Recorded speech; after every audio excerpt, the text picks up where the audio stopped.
Hello mga ate at kuya, for today's video ay nagluto nga uli ako ng bagoong alamang.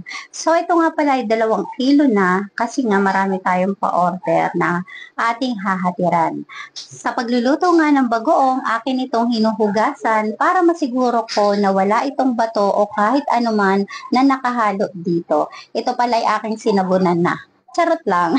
So, kung gusto mo matikman ang aking bagoong alamang, mag-comment ka lang dyan sa baba.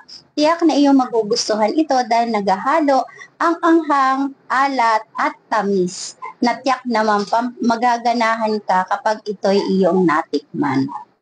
So ito nga pala ay pandito-dito lang muna dahil di pa natin kayang mag-supply sa malalayong lugar. Kaya kung taga GMA ka o taga Bulihan, comment ka na dyan at ikaw aki hahatiran. Salamat sa panunood at please like and share kung inyo itong nagustuhan. Bye! Thank you and God bless!